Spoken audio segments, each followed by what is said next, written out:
Mes très chers amis Substack, merci en tout cas à vous tous d'être si nombreux à vous être abonnés à mon Substack. Vous êtes près de 6600 à être abonnés sur cette plateforme, cette nouvelle plateforme qui pour l'instant n'est pas censurée. Donc ça, c'est extrêmement bien. Et vous êtes déjà très nombreux à vous être abonnés au format payant. Et pour ça, je vous en remercie. N'oubliez pas, chers amis, pour Noël notamment, vous pouvez vous procurer dès maintenant le coffret de mes trois derniers livres, Nous les Cendants, Lettres aux autruches au tube digestif, Tempête qui vient, c'est une excellente idée de cadeau de Noël, soit pour vous, si vous ne les avez pas achetés, mais vous êtes nombreux à les avoir achetés. Sinon, n'hésitez pas à l'offrir à votre ami, votre conjoint, conjointe, tante, oncle, ou vos parents, ou vos amis de bureau, ou vos proches avec qui vous passerez les fêtes de fin d'année. N'hésitez pas à commander immédiatement. Sachez que c'est une édition limitée, donc il y a comme dans limité, il y a limite, donc il y en a 150 et déjà beaucoup ont été précommandés. Donc dès que vous pouvez, si vous voulez le faire, n'hésitez pas à commander le coffret et vous le recevrez sous 3 4 jours, bien entendu. Voilà, coffret avec un sticker dédicace, bien entendu, dans un joli emballage. Voilà, c'est dit ce matin, aujourd'hui ou ce soir, ça dépend à l'heure à laquelle vous regarderez la vidéo. C'est un nouvel édito de ce qui se passe aujourd'hui dans ce pays et l'actu est absolument florissante. Alors on croyait avoir touché le fond, hein, et on découvre cette semaine que la bande de fond de votre baignoire ne sert pas qu'à évacuer l'eau du bain. Elle est maintenant une nouvelle pompe fiscale de Bercy qui a jugé que pouvoir se laver le luc devait aussi être taxé. Alors la taxe foncière à nouvelle génération, c'est simple. L'État considère que vivre normalement au 21e siècle, eh ben, c'est suspect. Après les cabanes de jardin, rappelez-vous les cages à poules, alors pas celles de Yael Braun-Pivet, hein, et les hybrides jardins, eh bien aujourd'hui, avoir de l'eau, de l'électricité, un WC, une douche, un lavabo, un chauffage, ça fait de toi le Al Capone de ton quartier ou le El Chapeau de ton lotissement. Et pour ça, on va continuer à te péter les dents. Chaque élément du quotidien vaut désormais quelques mètres carrés fictifs. Oui, fictifs, les amis. On ne parle même plus d'impôts fondés sur la réalité. On parle d'un impôt fondé sur vos commodités de tous les jours qui apparaissent aujourd'hui comme un mode de vie qui s'impose à nous tous. Alors cet État qui regorge de malice, hein, d'inventivité pour tenter de se refaire la fraise avec à la tête des comptes publics, l'inénarrable Amélie de Montchalin, vous savez, l'indéboulonnable macroniste qui malgré les roustes électorales veut continuer à nous faire les poches, aller gratter sous la cuvette de vos WC et bien sûr sous votre pieu.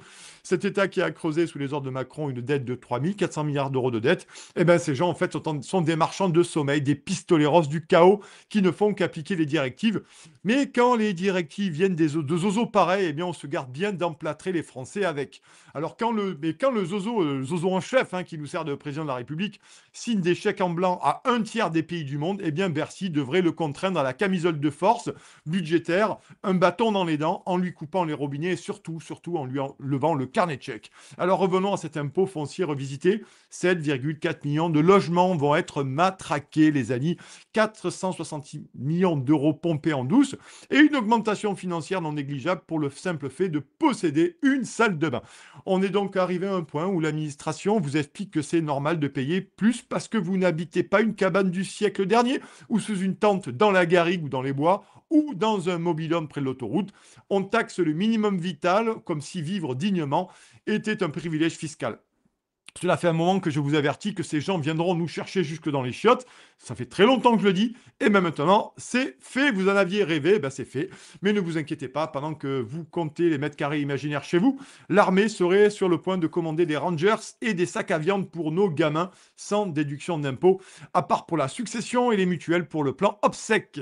Car voici le général Fabien Mandon qui, sans sourciller, a annoncé devant les maires de France il y a quelques jours qu'il va falloir accepter de perdre nos enfants. Phrase prononcée avec l'enthousiasme d'un comptable neurasthénique qui annonce une régularisation de la TVA.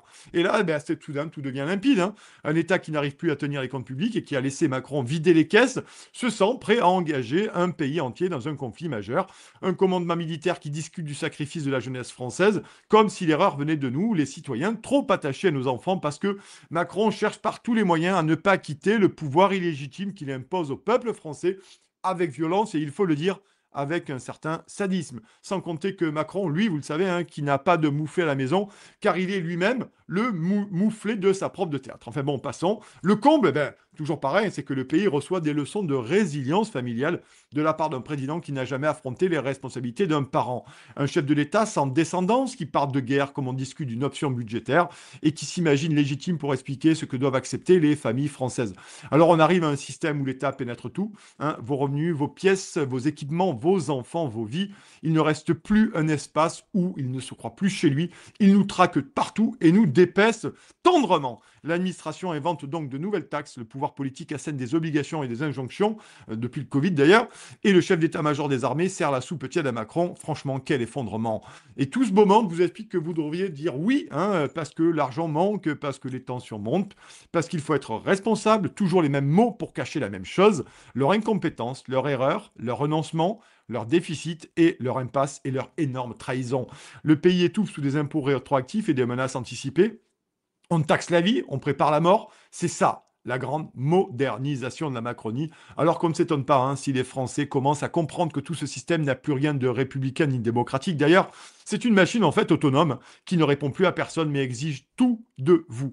Le réveil arrive, ce n'est plus une question de fiscalité, c'est une question de survie collective, chers amis. En tout cas, merci d'avoir écouté cet édito. N'hésitez pas à le partager, à le liker. N'hésitez pas, bien entendu, à faire tourner mon Substack sur l'ensemble de vos réseaux. Et bien entendu, à vous abonner, si vous le pouvez, à Push.media, à la chaîne YouTube, sur Telegram également.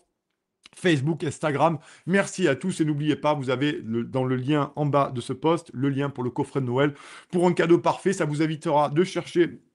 Ça vous fera un cadeau en moins à chercher. Donc n'hésitez pas. Et puis ça permet de soutenir mon travail sur l'actu explosive sur mon Substack et puis sur Push Media en tout cas.